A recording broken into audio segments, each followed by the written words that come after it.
ಇಲ್ಲಿ ಕೇಂದ್ರ ಸಚಿವರ ಸ್ಪರ್ಧೆ ಕುರಿತಂತೆ ಕೂಡ ಅಮಿತ್ ಶಾ ಮಹತ್ವದ ಚರ್ಚೆ ನಡೆಸ್ತಾ ಇದ್ದಾರೆ ಅಂತ. ರಾಜ್ಯದಲ್ಲಿ ಕೇಂದ್ರ ಸಚಿವರನ್ನ ನಿಲ್ಲಿಸಿದ್ರೆ ಗೆಲ್ಲೋ ಕ್ಷೇತ್ರಗಳೇನಾದ್ರೂ ಇದೆಯಾ, ಗೆಲ್ತಾರಾ ಅವರು? ಈ ಪ್ರಶ್ನೆ ಇಟ್ಟಿದ್ದಾರೆ ಅಮಿತ್ ಶಾ BY ವಿಜೇಂದ್ರ ಮುಂದೆ. ರಾಜ್ಯಸಭೆಯಿಂದ ಕೆಲವರನ್ನ ಲೋಕಸಭೆಗೆ ನಿಲ್ಲಿಸೋ ನಿರ್ಧಾರಕ್ಕೆ ಸಂಬಂಧಪಟ್ಟ ಹಾಗೆ ಆ ರೀತಿ ಇದ್ರೆ ಯಾವ ಕ್ಷೇತ್ರ ಬಿಜೆಪಿಗೆ ಹೆಚ್ಚು ಪಾಸಿಟಿವ್ ಆಗಿದೆ ಅನ್ನೋದ್ರ ಮಾಹಿತಿ ಕಲೆ ಹಾಕ್ತಾ ಇದ್ದಾರೆ. ಯಾವ ಕೇಂದ್ರ ಸಚಿವರನ್ನ ನಿಲ್ಲಿಸಿದ್ರೆ ಆ ಕ್ಷೇತ್ರ ಪಾಸಿಟಿವ್ ಆಗಿ ಸಿಗಬಹುದು ಅನ್ನೋ ಲೆಕ್ಕಾಚಾರಗಳು ನಡೀತಾ ಇದೆ. ಒಟ್ಟಾರೆ ರಾಜ್ಯದ 28 ಕ್ಷೇತ್ರದಲ್ಲಿ ಹಾಲಿ ಇರುವಂತಹ ಕ್ಷೇತ್ರಗಳಲ್ಲಿ ಗೆಲ್ಲಬಹುದಾಗಿರುವಂತಹ ಕ್ಷೇತ್ರಗಳೆಷ್ಟು?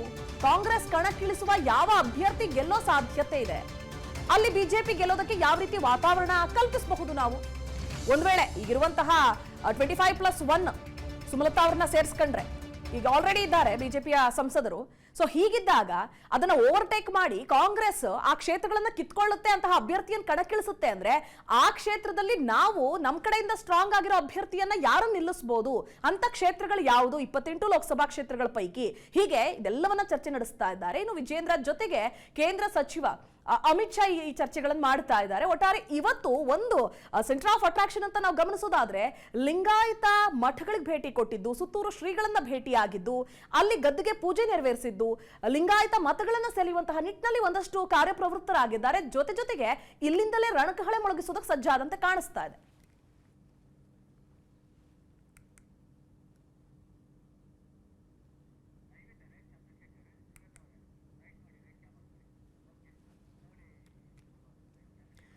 ಹೆಚ್ಚಿನ ಡೀಟೇಲ್ಸ್ ನೀಡ್ತಾರೆ ನಮ್ಮ ಪ್ರತಿನಿಧಿ ಚಂದ್ರಶೇಖರ್. ನೇರ ಸಂಪರ್ಕದಲ್ಲಿ ಜಾಯ್ನ್ ಆಗ್ತಾ ಇದ್ದಾರೆ. ಚಂದ್ರಶೇಖರ್, ಇಲ್ಲಿ ಒಂದು ಕಡೆ ಮಠ ಮಾನ್ಯಗಳ ಭೇಟಿ ಆಯಿತು, ಲಿಂಗಾಯತ ಮತದಾರರನ್ನ ಸೆಳೆಯುವಂತಹ ನಿಟ್ಟಿನಲ್ಲಿ ಒಂದು ಹೆಜ್ಜೆ ಮುಂದಿಟ್ಟಾಗಿದೆ. ಮತ್ತೊಂದು ಕಡೆ ಇವತ್ತು ವಿಜೇಂದ್ರ ಅವ್ರ ಜೊತೆ 1-to-1 ಮೀಟಿಂಗ್ ನಡೀತಾ ಇದೆಯಲ್ಲ, ಯಾವೆಲ್ಲ ವಿಚಾರಗಳ ಕುರಿತು ಚರ್ಚೆ ಆಗಿರಬಹುದು? ಅಂತಹ ಪ್ರಮುಖ ಹೈಲೈಟ್ಸ್ ಗಳ ಕುರಿತಾಗಿ ವೀಕ್ಷಕರಿಗೆ ಮಾಹಿತಿ ನೀಡ್ತಾ ಹೋಗೋದಾದ್ರೆ ಈ ಕ್ಷಣದ ಅಪ್ಡೇಟ್ಸ್ ಪ್ರಕಾರ. ಪ್ರತಿಭಾ, ಖಂಡಿತವಾಗ್ಲು ಕೋರ್ ಕಮಿಟಿ ಸಭೆಗೂ ಮುನ್ನ ರಾಜ್ಯಾಧ್ಯಕ್ಷ ವಿಜೇಂದ್ರ ಜೊತೆಯಲ್ಲಿ ಅಮಿತ್ ಶಾ ಅವರು ಸಭೆಯನ್ನ ಮಾಡಿದ್ರು. ಪ್ರಮುಖ ವಿಚಾರ ಅಂತಂದ್ರೆ ರಾಜ್ಯಾಧ್ಯಕ್ಷರ ಜೊತೆಯಲ್ಲಿ ಚರ್ಚೆಯನ್ನ ಮಾಡಿದ್ರೆ ಇಡೀ ರಾಜ್ಯದ ಚಿತ್ರಣ ಒಂದಷ್ಟು ಕಣ್ಮುಂದೆ ಬರುತ್ತೆ. ಸೊ ಹಾಗಾಗಿ ಆ ನಿಟ್ಟಿನಲ್ಲಿ ರಾಜ್ಯದ ಪ್ರಸ್ತುತ ವಾತಾವರಣದ ಸಂಬಂಧಪಟ್ಟಂತೆ ಅಮಿತ್ ಶಾ ಅವರು ಈಗ ವಿಜೇಂದ್ರ ಅವ್ರ ಜೊತೆಯಲ್ಲಿ 1-to-1 ಸಭೆಯನ್ನ ಮಾಡಿರ್ತಕ್ಕಂಥದ್ದು. ಪ್ರಮುಖ ಕಾರಣ ಅಂತಂದ್ರೆ ಈಗ ಇರ್ತಕ್ಕಂಥ ಹಾಲಿ ಸಂಸದರು ಯಾವ ರೀತಿಯಲ್ಲಿ ಕೆಲಸ ಮಾಡಿದ್ದಾರೆ, ಸೊ ಆ ಒಂದು ವಾತಾವರಣ ಹೇಗಿದೆ, ಅಲ್ಲಿನ ಜನ ಏನ್ ಹೇಳ್ತಾರೆ, ಈ ರೀತಿಯಾದಂಥ ಒಂದಷ್ಟು ಮಾಹಿತಿಗಳನ್ನ ಸಂಗ್ರಹ ಹಾಕಿದ್ದಾರೆ.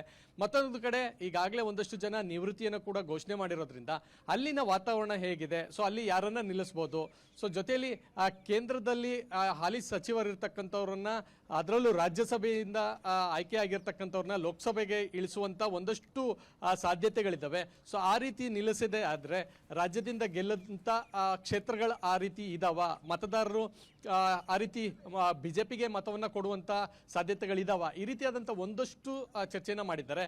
ಇದರ ಜೊತೆಯಲ್ಲಿ JDSನ ಜೊತೆಯನ್ನ NDA ಜೊತೆಯಲ್ಲಿ ಸೇರಿರೋದ್ರಿಂದ ಪ್ಲಸ್ ಆರ್ ಮೈನಸ್ ಸಾಧಕ ಬಾಧಕಗಳ ಬಗ್ಗೆ ಕೂಡ ಚರ್ಚೆ ಮಾಡಿದ್ದಾರೆ.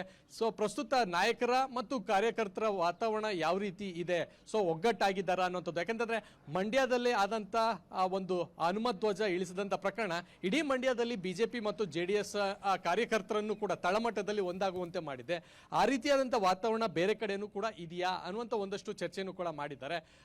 ಇದ್ರ ಜೊತೆಯಲ್ಲಿ ಏನು ರಾಜ್ಯದ ಮುಂಬರುವಂತ ದಿನಗಳಲ್ಲಿ ಎಷ್ಟು ಕ್ಷೇತ್ರಗಳಲ್ಲಿ ಕಾಂಗ್ರೆಸ್ ನಿಲ್ತಾ ಇದೆ, ಸೊ ಅಲ್ಲಿ ಏನಾದ್ರೂ ಸೋಲುವಂತ ಸಾಧ್ಯತೆಗಳಿದಾವ. ಯಾಕಂತಂದ್ರೆ ಆ ರೀತಿ ಸೋಲುವಂತ ಹಂತದಲ್ಲಿದ್ರೆ ಸೊ ಅಲ್ಲಿ ಕೂಡಲೇ ಎಚ್ಚೆತ್ತುಕೊಂಡು ಒಂದಷ್ಟು ಪ್ರೆಷರ್ ಅನ್ನ ಅಥವಾ ಒಂದಷ್ಟು ಹೆಚ್ಚಿನ ಕಾರ್ಯತಂತ್ರವನ್ನ ರೂಪಿಸಿ 28 ಕ್ಷೇತ್ರವನ್ನ ಗೆಲ್ಲುವಂತ ಒಂದಷ್ಟು ಸಾಧ್ಯತೆಗಳ ಬಗ್ಗೆ ಬಹಳಷ್ಟು ಗಂಭೀರವಾಗಿ ರಾಜ್ಯಾಧ್ಯಕ್ಷರ ಜೊತೆಯಲ್ಲಿ ಚರ್ಚೆ ಆಗಿರ್ತಕ್ಕಂಥದ್ದು.